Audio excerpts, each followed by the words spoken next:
I've always cherished having the house all to myself. I mean, who doesn't secretly relish that feeling?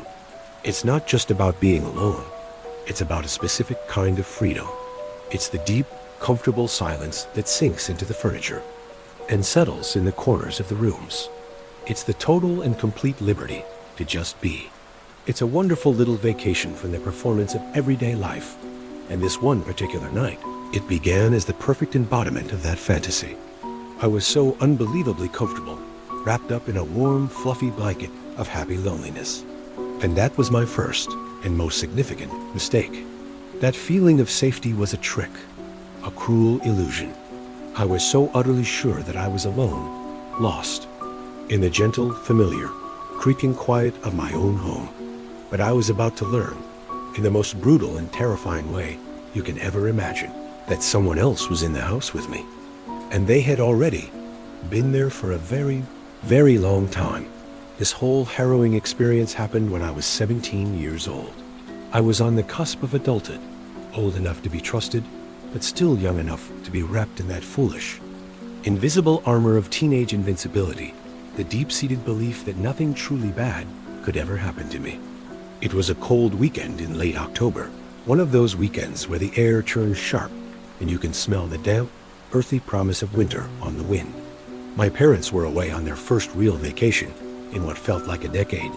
It was a long overdue trip to the coast for their anniversary, a small bed and breakfast they'd been talking about for years. They were supposed to be gone from Friday afternoon all the way until Monday morning, which meant I had been gifted a glorious, uninterrupted weekend of freedom with no parental supervision. My older sister Chloe was technically supposed to be watching me for the weekend, but she was in her first year of college and was intoxicatingly in love with her new life on campus. Asking her to come home and babysit her little brother was like asking a bird that had just tasted the endless sky to go back into its cage. So it came as absolutely no surprise when she called to inform me she had made last-minute plans to spend the weekend at her friend's dorm room, which was a convenient 100 miles away. She promised she would call and check in constantly. But I knew what that really meant. For 2 whole nights and 3 whole days, the entire kingdom was mine and mine alone. Our house was a normal, unassuming 2-story house, nestled in a quiet, middle-class neighborhood where the most exciting crime that ever happened was someone forgetting to take their trash can in from the street. It was an older house, which is really just a polite way of saying it was perpetually making noises. Over the years, it had developed a whole symphony of groans and sighs that I knew like the back of my own hand. I could understand the unique language of the house. The low, mournful groan the water pipes made when the heat kicked on was like a soft, weary sigh. The little, sharp popping sound the house's wooden frame would make when the temperature dropped at night was like it was cracking its knuckles before settling into sleep. And the way the 3rd step on the main staircase always creaked. A high-pitched complaint, no matter how carefully you stepped on it. That was its signature sound. These were the noises of my home, the familiar, comforting rhythm of its heart. I had lived in that house since I was 5 years old. I knew every single corner, every persistent shadow, every secret it had. Or at least, that's what I so naively thought. That Friday night was everything I had dreamed it would be and more. I celebrated my temporary sovereignty with the kind of wonderful, gloriously lazy evening that only a teenager can truly appreciate. I ordered a massive pepperoni pizza, a greasy, edible trophy of my freedom, and every single slice was for me. I constructed a veritable mountain of junk food on the coffee table family-sized bags of potato chips, multiple chocolate bars, and an array of soda cans. The TV remote was my king's scepter, and I wielded it with absolute power. I stretched out on the big couch in the living room, the same couch my dad always called his throne, and I turned on that new, dark crime show that my parents would have made me turn off in a heartbeat. As the sun went down and the world outside bled from orange to a deep, velvety blue, and then to black, I performed the little safety ritual my dad had drilled into me since I was a little kid. I walked slowly and deliberately through the house, checking every single point of entry. The deadbolt on the front door slid into place with a loud, deeply satisfying thunk. The delicate security chain on the back door was put in place and secured. I slid the metal lock on the kitchen window closed with a definitive click. Then I dutifully trudged down to the cold, damp-smelling basement to check the small, grimy window in the laundry room that everyone in the family always seemed to forget about. Everything was locked up perfectly. I felt so responsible, so adult, like I was the king of an impenetrable castle. And I was certain my castle was safe. With the entire house locked down tight and a fresh, hot slice of pizza in my hand, I sank deep into the couch cushions and let the rest of the world and its worries completely dissolve. The only light in the big, dark room was the cool, blue, flickering light from the television screen. The only sounds were the quiet, tense voices of the actors from the show and the steady, rhythmic crunching of my potato chips. It was perfect.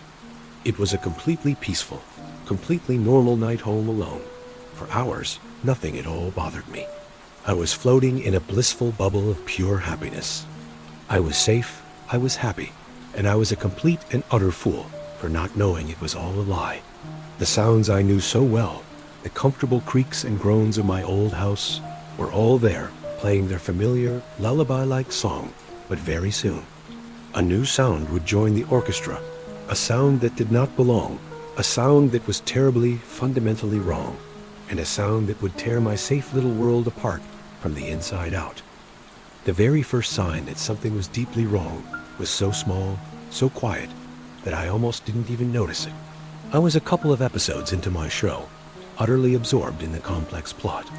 On the screen, a grizzled detective was interrogating a shifty-eyed suspect in a dark, concrete room. The scene was incredibly tense. The music was low and ominous. And right at that moment, hidden just beneath the actor's hushed voice, I heard it. A soft, almost imperceptible creak from upstairs. My brain, having lived in this house for 12 years, automatically processed and filed that sound away in the normal house noise category. It was like my mind had a vast filing cabinet full of sounds, and that little creak went right into the well-worn folder labeled wood settling, because it's an old, drafty house. Old houses make noises. The wood expands and contracts when the temperature changes. It was nothing. It was less than nothing. I took another large bite of pizza, my eyes still locked on the flickering screen of the TV, and I tried to forget about it, pushing it away as meaningless auditory clutter. But the thought was there now, planted. It was like putting a single tiny drop of black ink into a tall, clear glass of water. It was a tiny little seed of a question that had been sown. In the back of my mind, what was that, really? And that little seed immediately started to grow, making everything feel cloudy and uncertain. About 20 minutes, or perhaps a lifetime, went by. The show continued its grim narrative, and I was starting to feel relaxed again, sinking back into the plush, comfortable cushions of the couch. And then I heard something else. This time, it was not the same. It was not a creak. It was a soft, muffled thump. The sound was unnervingly clear, and it came from directly above my head. It came from the floor of my parents' bedroom. It was a quiet sound, a gentle sound, like someone setting a heavy pair of work boots down on the thick bedroom carpet. Not dropping them loudly, but placing them down carefully, with intention, like setting down a heavy, full backpack. Or maybe a bag full of tools. My hand, which was halfway to my mouth with a perfectly salted potato chip, froze in midair. That particular sound was not on my mental list of approved house noises. It was a word I had never heard before, in a language I thought I knew perfectly. The pipes in the walls don't thump like that. The frame of the house doesn't place things gently on the floor. My fingers, now feeling disconnected from my brain, flew to the remote control, and I stabbed the mute button with unnecessary force. The silence that instantly flooded the room was heavy and crushing. This was not the comfortable, peaceful silence from before. This was a nervous, empty, waiting silence. It felt charged, electric, as if the entire house was holding its breath. Along with me, I listened as hard as I could, holding my own breath until my chest ached, just trying to hear anything at all. For a full, agonizing minute, there was nothing. Just the low, persistent electric hum of the big refrigerator in the kitchen, and the very loud, very sudden, frantic thumping of my own heart, which had just started beating like a war drum inside my chest. "It's nothing," I told myself, chanting, the words over and over in my head like a desperate prayer. Asterisk, you're watching a scary crime show. You're letting it get into your head. Your imagination is running wild. You're scaring yourself. It was probably just a pinnacone or a tree branch hitting the roof. Asterisk, but it didn't sound like it came from the roof. The sound had a weight to it, a presence. It sounded like it had originated from inside the house. I tried to scramble for any plausible reason for the sound, anything that would make my world feel solid and normal again. Maybe Chloe came home. Maybe she had a fight with her friend, changed her plans, and was trying to be quiet so she didn't have to admit to me she came back early. It was possible. It wasn't very likely, given how excited she was, but it was possible. I grabbed my phone from the arm of the couch. My fingers felt strange and clumsy, like they were someone else's fingers, thick and unresponsive. I sent her a fast, fumbling text. "Hey, did you come home?" I just stared at my phone screen, at the one little gray checkmark that meant the message was sent. I waited for those 3 little pulsing dots to pop up and tell me everything was okay, that I was an idiot. A minute passed so slowly, it felt like a whole hour had crawled by. My thumb was resting on the unmute button, a single press that could take me back to a normal night, but I couldn't bring myself to press it. I didn't want the artificial sound of the TV to block any other, more real sounds. The fake story on the screen was nothing compared to the very real one that was starting to unfold in my own head. Finally, my phone buzzed against my palm. Chloe had texted me back. Her message was just one word, a single syllable that changed everything. No. Why? A cold, tight knot formed deep in my stomach, and it felt like it was pulling all the warmth and blood out of my body. Okay, so it was not her. My brain was working so hard, running at top speed to find another explanation, like a trapped animal desperately trying to find a way out of a cage. A squirrel in the attic? It's an old house, so maybe an animal got inside through a hole somewhere. That had to be it. It was a comforting idea, a little lifeboat to save me from the rising tide of my fear. But the sound didn't come from the attic. It came from the second floor, from inside a bedroom. I tried to force myself to calm down, to wrestle my own fear into submission and win. I unmuted the TV, and I even turned the volume up a little louder than it was before, as if the noise could physically push the fear away from me. I tried to pay attention to the show again, to just pretend the last 10 minutes never happened, but it was no use. The magic of the peaceful night was irrevocably broken. I was completely tense, coiled like a wound-up spring of pure anxiety. Every single one of my senses was on high alert. My eyes kept darting over to the dark, empty maw of the hallway that led to the stairs. My ears weren't listening to the TV anymore. They were listening to the house, straining for the next strange sound, terrified of what they might hear. The feeling of comfort was gone. It had been replaced by this creeping, insidious cold. I wasn't just alone in the quiet anymore. I was alone in the wrong kind of quiet. My mouth was so dry, it felt like it was filled with sand. The can of ice-cold soda I knew was sitting in the kitchen seemed like it was miles away on another continent. For a few long, painful minutes, I genuinely thought about just staying on the couch for the rest of the night, paralyzed and stuck there by this growing fear that was making it hard to move my limbs. But my thirst was a physical ache, and I had this powerful, deep-seated need to do something, to move, to prove to myself that I was just imagining things, and that my own house wasn't turning into a place of terror. So I slowly, and with excruciating care, got up from the couch.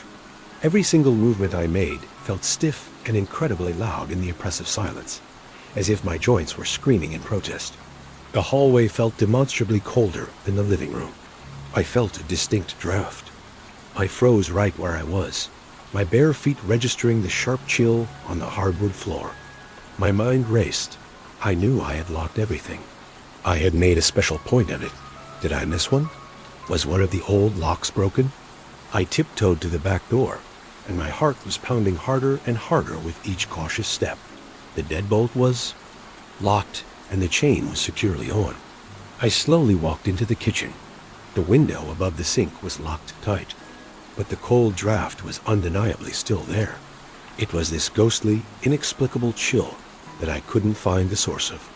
It felt like the house itself had a fever and was trying to tell me that something was very, very wrong. I grabbed a soda from the fridge, and my hand was so sweaty that it felt slippery against the cold, beaded metal of the can. I didn't even think about getting a glass. I just wanted to get back to the relative safety of the couch and the distracting light from the TV. As I turned around to leave the kitchen, surrounded by the total unnatural silence, I stopped completely still. I heard it again. And this time, there was no question. There was no shred of doubt. There was no possible way to explain it away with a logical, comforting reason. A floorboard creaked upstairs. Then another one creaked right after it. And then a third. It was the sound of footsteps. There was no mistaking it this time. The footsteps were slow. They were heavy. They were careful and deliberate. The sound was moving from the direction of my parents' room. A slow, steady, rhythmic walk over towards the top of the stairs. This was not a squirrel. Squirrels scurry and scratch. This was not the house settling. Houses do not have a walking rhythm. Houses do not walk. Someone was upstairs. That thought didn't slowly sink in. It hit me like a physical blow, like someone had punched me hard in the stomach, and it knocked all the air and all the reason out of my lungs. The soda can slipped right out of my hand, which had gone completely numb, and it clattered loudly onto the linoleum kitchen floor. The sound was like an explosion, like a gunshot in the silent house. It announced exactly where I was. It broadcasted my fear. It screamed to the entire house that I was here, and I was awake. I didn't even bend down to pick it up. All of my attention, every single fiber of my being, was focused upwards at the sounds coming from the second floor. I backed away slowly, melting into the darkest shadows of the hallway, where I hoped I could not be seen from the top of the stairs. My heart was pounding against my ribs so hard and so fast that I was sure they could hear it upstairs. A frantic drumbeat that was giving away my hiding spot. I was trying to breathe without making any noise through my mouth, but my breaths were coming out in these short, shaky, uncontrollable gasps. The footsteps stopped, right at the very top of the stairs. The silence that followed was the most terrifying thing I have ever experienced in my entire life. It wasn't an absence of sound. It was a presence. It was like a weapon. It was so thick, so total, you could feel it pressing down on you from all sides. I was listening with so much desperate focus that my ears actually started to hurt. And I just knew, with a deep, primal, animal certainty that made my blood feel like ice water in my veins, that the person upstairs was listening too. We were frozen in a deadly game of cat and mouse, the hunter and the hunted, with only a set of stairs and a few feet of empty, charged air between us. I could feel a single bead of sweat trickling down my back, a cold, wet line against my skin. My hands were shaking so badly that I had to clench them into tight, white-knuckled fists to try and make them stop. This can't be happening. This is not how this is supposed to work. Not in my house. Not in this neighborhood. Burglars are supposed to be fast, right? They're like raccoons. They smash a window, they grab the valuable things, and they get out as fast as they can. They are not supposed to be quiet. They are not supposed to walk slowly and deliberately and just dot. Listen, my phone. It was still on the coffee table. In the living room. It was my only connection to help, my only lifeline to the outside world. I had to get it. I started moving back towards the living room, taking the smallest, shallowest breaths I possibly could, trying to will my body to feel like it weighed nothing.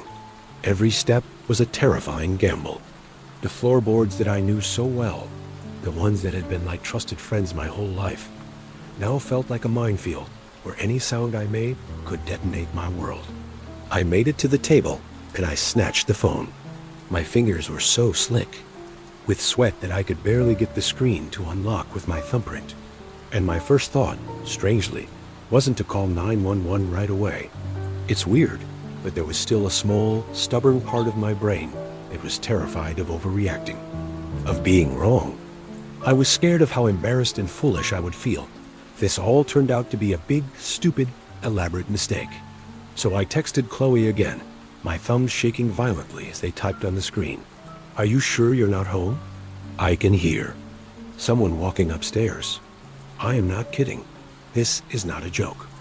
As I stood there, bathed in the cold, revealing light of the TV, waiting for her to text me back, a new sound cut through the taut silence. It was a small, sharp, metallic sound. Asterisk jiggle. Rattle dash rattle dot asterisk. It was the doorknob on Parents' bedroom. Door. Someone was trying the handle. My blood turned to ice. The person wasn't just walking around. They were exploring. They were systematically testing the doors. They were trying to get into the rooms. My phone buzzed violently in my hand, and it felt like a powerful electric shock. I almost screamed out loud. It was Chloe. "What? No, I'm at Ashley's. I am looking at her right now. Get out of the house. Call 911 now. I am serious. Get out." Seeing her text message, in all capital letters, with her raw panic flowing through the screen and into my veins, completely broke whatever shred of denial I had left. It was like a hammer hitting a sheet of glass and shattering it into a million irreparable pieces. This was real. Her fear validated my fear, and in doing so, it amplified my fear 100 times over.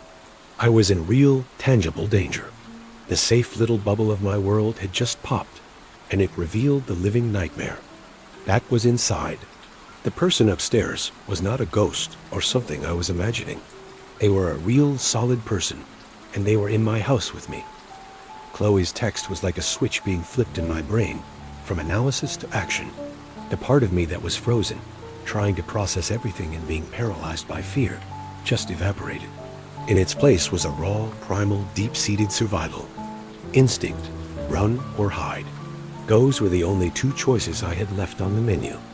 My bedroom, my personal sanctuary, was upstairs, but that was now enemy territory, so that was not an option. The living room was wide open, exposed, like a fishbowl, a complete and total trap. The front door seemed like it was 100 miles away, an impossible, deadly journey across an open field of danger. My eyes darted around the hallway, frantically, desperately searching for any place to go. And then I saw it. The small powder room off the hallway. It was tiny, a cramped, claustrophobic box of a room. It had no windows, and it had a lock. It was a weak, flimsy privacy lock, the kind you can easily pop open with a paperclip, but at that moment, it was a lock. I didn't even think about it. I just moved. On the balls of my feet, as silent as a wraith, I slipped across the hallway, keeping my back pressed hard against the cool, painted wall. My hand found the cold, round metal of the doorknob. I got inside the bathroom and pulled the door shut as slowly, as carefully as humanly possible, praying that the latch wouldn't make a loud, definitive clicking sound. My shaking fingers found the little turn lock on the knob. It clicked into place with a soft snap, and the sound, meant to bring safety, felt like a death sentence. I was safe for about 1 second. The bathroom was completely black. It was a darkness so total, so absolute, that it felt like a solid thing pressing against my eyeballs. I did not dare to turn on the light. I backed up until the back of my legs hit the cold, unforgiving porcelain of the bathtub. Acting on pure, unthinking instinct, I climbed into the tub and crouched down as low as I could possibly get. I pulled the cheap, crinkly plastic shower curtain shut. I knew it didn't offer any real physical protection. I knew it was as weak and useless as a sheet of paper. But in that moment, in that suffocating darkness, that thin sheet of plastic felt like a strong, impenetrable shield. With my heart beating against my ribs like a frantic, trapped bird trying to break out of its cage, I unlocked my phone again. The screen was so blindingly bright in the pitch-black room that it hurt my eyes. I hunched over, covering it with my body, turned the brightness all the way down to its lowest setting, and I dialed 911. 911, what is your emergency? A calm, professional female voice said. It was a voice from another saner world that felt very, very far away. My own voice came out as a strangled, weak whisper that I didn't even recognize as my own. Someone's in my house, I breathed out, and the words were so quiet they could barely be heard over the sound of my own ragged breathing. I'm home alone. They're upstairs. Okay, son, stay on the line with me, the operator said, her voice a strong, steady rope in the overwhelming darkness. What is your address? As I was whispering my address to her, my street name, my house number, a litany of my location, I heard it. The sound I was fearing more than anything else in the entire world. The footsteps started again, but this time they weren't upstairs. They were on the stairs. They were coming down. Creak, groan, creak. Each step was like a clap of thunder in the otherwise silent house. It was a slow, heavy, unhurried, deliberate walk. It was confident. This was not a burglar who was scared and trying to get away without being noticed. This was someone who felt like they owned the place. This was someone who was hunting. Sir, are you still there? The operator asked from her safe, brightly lit office miles away. Officers are on their way. They're very close. Can you hear me? I could not speak. I could not form words. I could only listen as the footsteps reached the bottom of the stairs and then stopped. I heard a faint shuffle of shoes on the hardwood floor in the hall, just outside my thin bathroom door. Through the pounding sound of blood in my ears, I could imagine a dark, hulking shape standing right there, just listening, the same way I was listening. A predator sensing exactly where its prey was hiding. Then there was total, suffocating silence. A long, stretched-out moment where the only sound in the entire universe was the blood pounding in my ears. I held my breath until my lungs felt like they were on fire. And then the doorknob started to turn. I watched it from between a tiny, almost invisible gap in the shower curtain. I saw a dull glint of brass in the blackness. It turned slowly, deliberately, all the way, until it hit the part of the lock that stopped it from opening. It stopped. Then it jiggled. Once, twice. Then a hard, violent, angry rattle that shook the entire door in its frame. I was completely frozen with fear, a statue made of pure ice. A sob was stuck in my throat, a painful, choking, burning feeling. Then a man's voice came from the other side of the door. It was low, scratchy, and disturbingly calm. And it was muffled, as if his mouth was pressed right up against the wood of the door, speaking directly to me. I know you're in there. Those 5 words hit me like a physical blow, like a ton of bricks. The world felt like it was tilting sideways. On its axis, it was real. He knew. He knew I was here. He knew exactly where I was hiding, and now he was talking to me.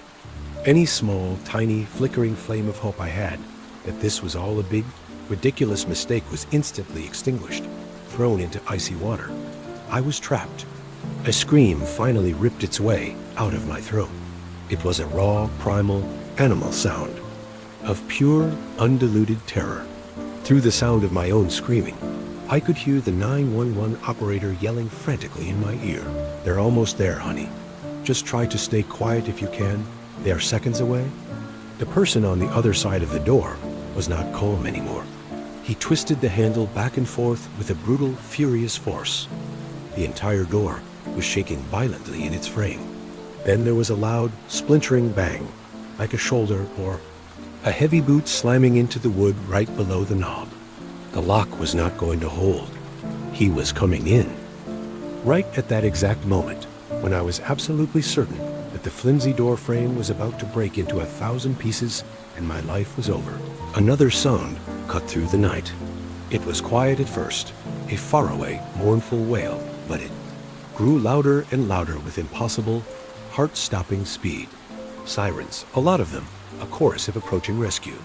He heard them too. The violent, percussive attack on the door stopped immediately. I heard him curse under his breath, a hateful, frustrated, guttural sound. Then the footsteps were not slow anymore. They were fast, pounding, and desperate, running towards the back of the house. A second later, I heard the deafening, explosive crash of glass shattering that came from the direction of the kitchen. The sirens were right outside my house now, screaming and echoing and bouncing off the other houses on the quiet sleeping street. Red and blue lights were flashing like a fast, frantic, crazy heartbeat, cutting through the darkness inside my home with strobing, disorienting slashes of color. I could see them flashing through the thin crack under the bathroom door. I heard car doors slam shut, and then I heard the unmistakable sound of heavy boots running across my front lawn. "Police, show me your hands." It was a loud, powerful, authoritative command that cut through all the chaos like a sharp knife. A few seconds later, there was a huge percussive bang as the police broke down the front door, splintering the frame. My dad was so proud of. The house was suddenly filled with a completely new kind of noise-heavy boots thumping on the floor, police radios crackling with static and indecipherable codes, and voices yelling, clearing rooms, announcing their presence. It was the sound of order forcefully, violently, taking back control from chaos. "This is the police." A deep voice called out, getting closer to the hallway where I was hidden. Then he yelled my name. "Are you in here? Make a sound if you can. Hear me." It took me a second to find my voice, to get it unstuck from my tight, frozen throat. "I'm in here." I yelled back, and my voice was cracking and hoarse, wrecked from screaming. "In the bathroom." They rushed to the bathroom door. "Son, we're going to get you out." "Is he still in the house with you?" "He went out the back," I sobbed, the words just falling out of my mouth in a messy, relieved torrent. "The kitchen window. He broke the kitchen window. They had me unlock the weak little door, and the light from their powerful flashlights was so intensely bright, it was physically painful. The hallway was full of police officers in dark blue uniforms, and just seeing them, these solid, real, tangible symbols of authority, brought a huge, overwhelming wave of relief that made my knees feel weak and my entire body tremble. They walked me carefully out of the house, and one of the officers gently wrapped a thick, scratchy wool blanket around my shoulders. I just sat on the cold, dew-wet grass of my own front lawn, shivering uncontrollably, watching as my quiet, peaceful street was transformed into a full-blown crime scene, all lit up by those flashing, nightmarish emergency lights. The perfect night alone that I had been so excited about just a few short hours ago felt like it had happened in a different lifetime, to a completely different, naive person. The police cleared the house with a swift and professional efficiency. They did a careful, methodical sweep of every single room, every closet, every dark corner. They confirmed what I already knew. He was gone. He had vanished into the night, just as quickly and mysteriously as he had appeared. The only physical proof that he had even been there was the smashed kitchen window, a big, jagged, gaping hole in our home that was letting the cold night air pour inside as if the house itself had been grievously wounded and was now bleeding out its warmth. They also figured out how he had gotten in.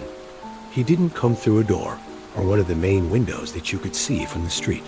He found the path of least resistance, the house's secret weak spot.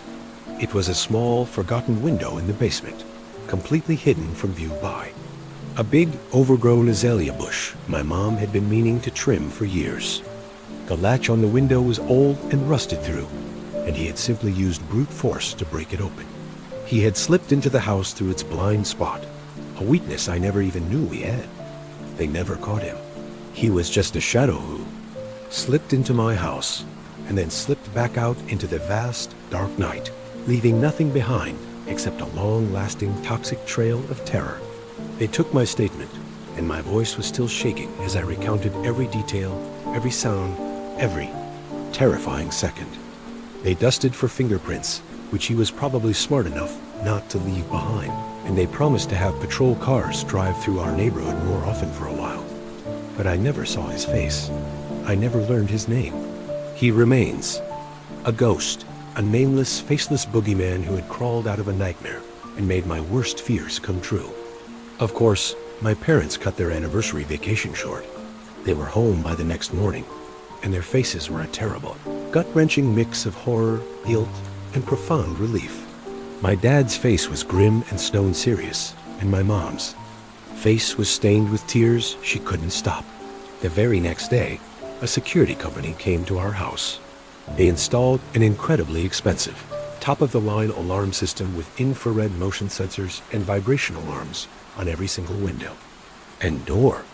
They put a heavy-duty, commercial-grade deadbolt on the little powder room door, the kind you'd see on a bank vault. Our house became a fortress. We even installed thick, ugly metal bars on the basement windows, turning our home into a cage. But the real damage was already done, and it was not something you could fix with new locks or fancy electronic sensors. For weeks after that night, I couldn't sleep without a light on, sometimes two. For months, I couldn't be in the house by myself, not even for 5 minutes to wait for my parents to come back from the grocery store. The silence that I used to love and crave was now my sworn enemy. All of those familiar old house sounds, the ones that used to be a comforting song that helped me relax, now just sounded like threats in the dark. Every creak of the floorboards above me sounded like his heavy footsteps. Every groan of the pipes in the walls was a sign that I was not alone. That feeling of being unsafe in the one place in the whole world where you are supposed to be completely and utterly safe is a wound that takes a very, very long time to heal. It leaves a deep, permanent scar on your sense of security. A scar that aches with a phantom pain whenever it gets dark. Looking back on it now, all these years later, the scariest part wasn't the final, violent confrontation. It wasn't him trying to break down the bathroom door, or the frantic chase, or even the chilling sound of his voice speaking to me through the wood. The scariest part, the part that truly haunts me to this day, was the quiet before all of that. It was the chilling, soul-freezing realization that for who knows how long an hour, 2 hours, while I was happily, obliviously watching TV, stuffing my face with pizza, feeling like the king of my own castle, without a single care or worry in the world, he was already there. He was upstairs, walking silently through my family's most private spaces, through my parents' bedroom, maybe even my own, touching our things, breathing our air, listening to me, and just waiting. He was a shark circling silently and patiently underneath my little life raft, and I didn't even know that the ocean was dangerous. That specific feeling of being watched, of being hunted in your own home while you are at your most vulnerable and relaxed, is a unique type of fear that no alarm system can ever truly fix. I still check the locks 3 times before I go to bed every single night. It's a compulsive ritual I have to do, a habit born from and fueled by fear. It's just something I have to do now to feel a fleeting, fragile sense of control. But sometimes, in the dead of night, if the house makes a strange noise that is not on my approved list of sounds, I still feel that immediate, icy grip of absolute terror around my heart. Because what good is a lock on the door when the monster has already proven that he knows how to get inside? The truth is, after a night like that, you never really feel like you are truly alone ever again. There is always a small part of you that is listening, always waiting for the other shoe to drop. And that is a terror that never, ever really goes away.